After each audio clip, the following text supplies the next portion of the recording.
ஊடகங்களின் பார்வையில் இன்று வெளியாகிய நாளிதழ்களில் உள்ள முக்கிய செய்திகளின் கண்ணோட்டம்.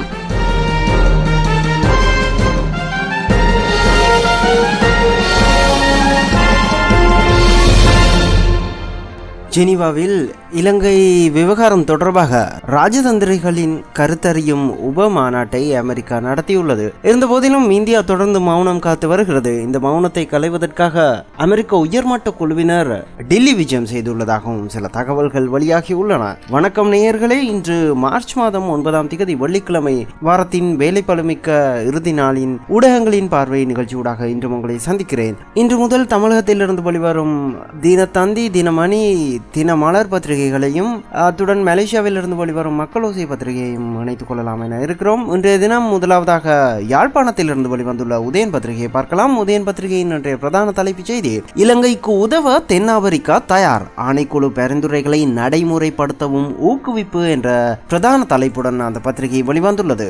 இலங்கையில் இனங்களுக்கு இடையில் நல்லிணக்கத்தை ஏற்படுத்துவதற்கு உதவ தான் தயாராக இருப்பதாக தென்னாப்பிரிக்கா அறிவித்துள்ளது. விடுதலையின் பின்னர் தனது நாட்டில் மேற்கொள்ளப்பட்ட நல்லிணக்க நடவடிக்கைகள் தொடர்பான அனுபவத்தை இலங்கையுடன் பகிர்ந்து கொள்ளவும் தென்னாப்பிரிக்கா முன்வந்துள்ளது. நல்லிணக்கத்திற்கான படிப்பினைகள் ஆணைக்குழுவின் பரிந்துரைகளை இலங்கை செயற்படுத்துவதற்கு உதவ இரு நாடுகளுக்கும் இணக்கம் தெரிவித்துள்ளன என்று தென்னாப்பிரிக்க அரசின் பேச்சாளர் கிளேசன் மொஞ்சாலே தெரிவித்தார். தென்னாப்பிரிக்காவுக்கு சென்ற இலங்கை வெளிவிகார அமைச்சர் GL பீரிஸ் அந்நாட்டு வெளிவிகார அமைச்சரை கடந்த திங்களன்று சந்தித்து பேசினார். அதன் பின்னர் இந்த அறிவிப்பு வெளியிடப்பட்டுள்ளதாக உதயன் பத்திரிகையின் இன்றைய பிரதான செய்தி நீண்டு செல்கிறது. இதனை தவிர இலங்கை பிரதிநிதிகள் ஜெனீவாவுக்கு ஓட்டம், அமெரிக்கா முந்திக் கொண்டதால் அதிர்ச்சியில் அரசு என்ற தலைப்புடன் இன்னும் ஒரு செய்தியும் வெளியிடப்பட்டுள்ளது.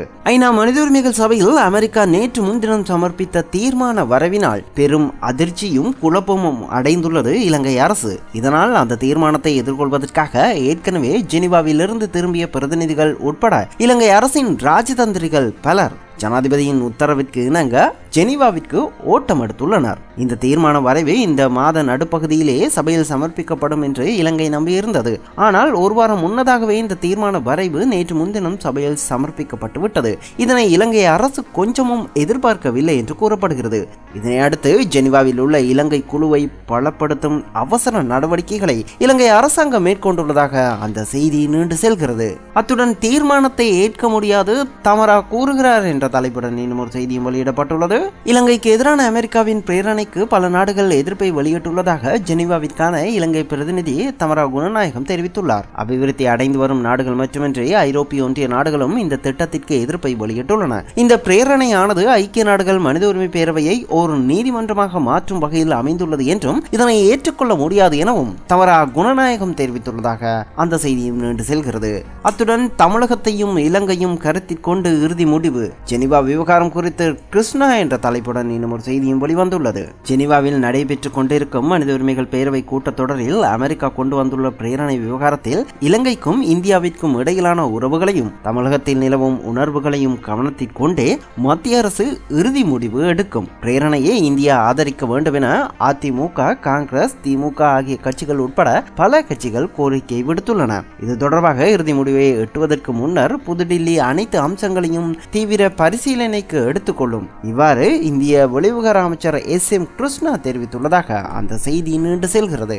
நாம் அடுத்ததாக இன்றைய தினம் வெளிவந்துள்ள வீரகேசரி பத்திரிகையை பார்க்கலாம். வீரகேசரி பத்திரிகையின் இன்றைய பிரதான தலைப்புச் செய்தி: இலங்கைக்கு எதிரான பிரேரணையை பேரவையில் அமெரிக்கா சமர்ப்பிப்பு. 3 விடயங்கள் உள்ளடக்கம் இலங்கையின் நல்லிணக்க மேம்பாடு பொறுப்பு கூறலும் எனும் தலைப்பில் வரைவு என்ற பிரதான செய்தியை வீரகேசரி வெளியிட்டுள்ளது. அதனை தவிர பிரேரணை முன்கூட்டியே அமெரிக்கா சமர்ப்பித்தமையால் குழப்பத்தில் இலங்கை குழுவினரை விரைந்து ஜெனீவா செல்லுமாறு பணிப்பு என்ற தலைப்புடன் இன்னும் ஒரு செய்தியும் வெளிவந்துள்ளது. இந்த செய்தியை நாம் ஏற்கனவே உதயன் பத்திரிகையில் பார்த்திருந்தோம். அமெரிக்காவின் பிரேரணையானது இலங்கைக்கு எதிரானது அல்ல, தமிழ் கூட்டமைப்பு கருத்து என்ற தலைப்புடன் இன்னும் ஒரு செய்தியும் வெளியிடப்பட்டுள்ளது. அமெரிக்காவினால் ஐநா மனித உரிமை பேரவையில் சமர்ப்பிக்கப்பட்டுள்ள பிரேரணையானது இலங்கைக்கு எதிரானது ஒன்று அல்ல. இது இலங்கை அரசாங்கத்தினால் அமைக்கப்பட்ட நல்லிணக்க ஆணைக்குழுவினால் எடுக்கப்பட்ட தீர்மானங்களை அமல்படுத்த கூறும் பிரேரணை ஆகும் என்று தமிழ் தேசிய கூட்டமைப்பின் பேச்சாளரும் யாழ் மாவட்ட எம்பியுமான சுரேஷ் பிரேமச்சந்திரன் தெரிவித்ததாக அந்த செய்தி நீண்டு செல்கிறது. அத்துடன் பிரேரணையை முறியடிப்பதற்கு நேச நாடுகள் ஒத்துழைப்பு வழங்கும். அமைச்சர் ஹக்கீம் நம்பிக்கை ராஜதந்திர ரீதியில் பெரிய தவறு என்கிறார் என்ற தலைப்புடன் இன்னும் ஒரு செய்தியும் வெளியிடப்பட்டுள்ளது.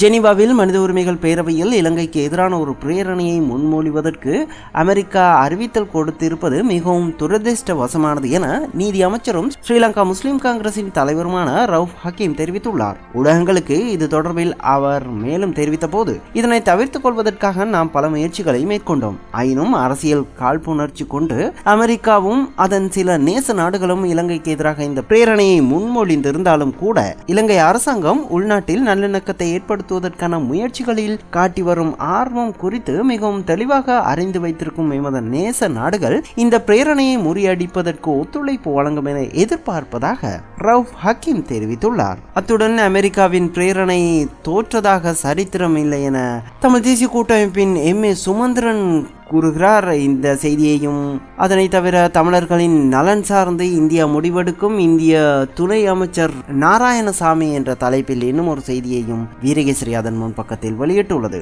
நாம் அடுத்ததாக தென்னிலங்கையிலிருந்து வெளிவந்துள்ள லங்காதீப பத்திரிகையை பார்க்கலாம். லங்காதீப பத்திரிகையின் இன்றைய பிரதான தலைப்புச் செய்தி, கஹவத்தே සැකකාරියගෙන් මහේස්ත්‍රාත් වරියාට பிரகாஷ்யா சக்கக்காருவான் දෙදෙනාට ரந்தவும் நியோக என்ற தலைப்புடன் இன்றைய பிரதான செய்தியை லங்காதீப வெளியிட்டுள்ளது. கஹவத்த சந்தேக நபர் நீதிவான் முன்னிலையில் வாக்குமூலம். சந்தேக நபர் இருவரை கைது செய்வதற்கு நீதிமன்ற பிடியாணை என்ற தலைப்புடன் இன்றைய பிரதான செய்தியை லங்காதீப வெளியிட்டுள்ளது.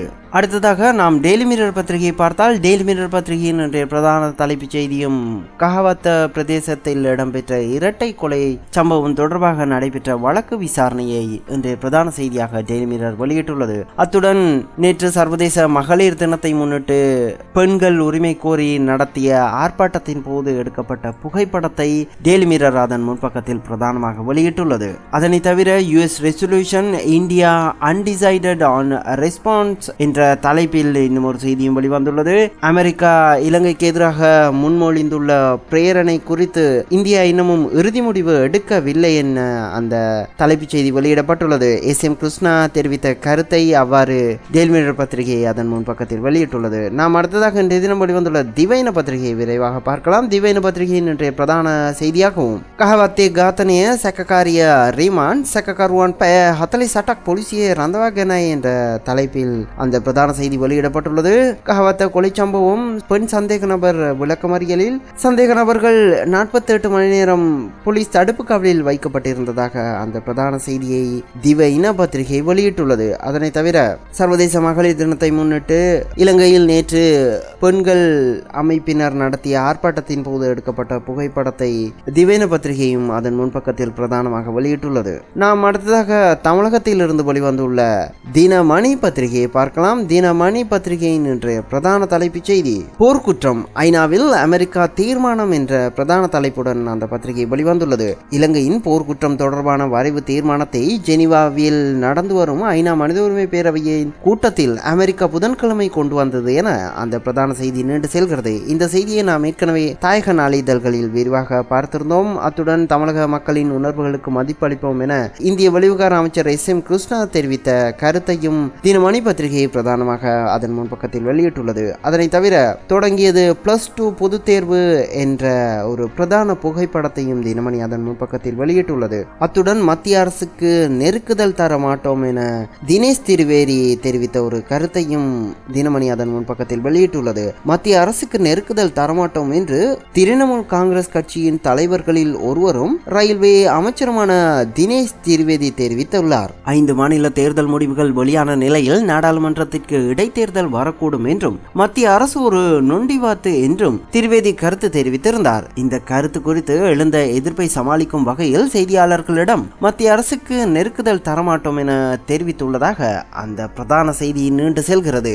அதனை தவிர ஹோலி பண்டிகை பண்டிகையால் அரிப்பு என்ற தலைப்புடன் இன்னும் ஒரு செய்தியும் வெளிவந்துள்ளது. மும்பையில் ஹோலி கொண்டாட்டத்தின் போது ரசாயனம் கலந்த வண்ண பொடிகளை தூவியதில் உடலில் அரிப்பு ஏற்பட்டு 140க்கும் மேற்பட்டவர்கள் மருத்துவமனையில் அனுமதிக்கப்பட்டுள்ளனர். ஹோலி பண்டிகை வட இந்தியா முழுவதும் வியாழக்கிழமை உற்சாகமாக கொண்டாடப்பட்டது. இதில் வண்ண பொடிகளை ஒருவரின் மீது ஒருவர் வீசி விளையாடி மகிழ்வர். இதன்போது ரசாயனம் கலந்த வண்ண பொடிகளை தூவியதில் உடலில் அரிப்பு ஏற்பட்டதால் 140க்கும் மேற்பட்டோர் மருத்துவமனையில் அனுமதிக்கப்பட்டதாக அந்த செய்தி ஒரு புகைப்படத்துடன் நீண்டு செல்கிறது. அதனை தவிர இன்றைய தினம் வெளிவந்துள்ள தினத்தந்தி பத்திரிகையும் பார்க்கலாம். தினத்தந்தி பத்திரிகையின் இன்றைய பிரதான செய்தியாகவும் ஐக்கிய நாடுகள் சபை மனித உரிமை குழு கூட்டத்தில் இலங்கைக்கு எதிராக அமெரிக்கா தீர்மானம், தமிழர்கள் படுகொலை பற்றிய விசாரணை நடத்த வற்புறுத்தல் என்ற பிரதான தலைப்புடன் தினத்தந்தி பத்திரிகையும் இன்றைய தினம் வெளிவந்துள்ளது. அத்துடன் தினமலர் பத்திரிகையை அடுத்ததாக பார்க்கலாம். தினமலர் பத்திரிகையின் இன்றைய பிரதான தலைப்புச் செய்தி தொடர்கிறது. பருத்தி வீட்டிலும்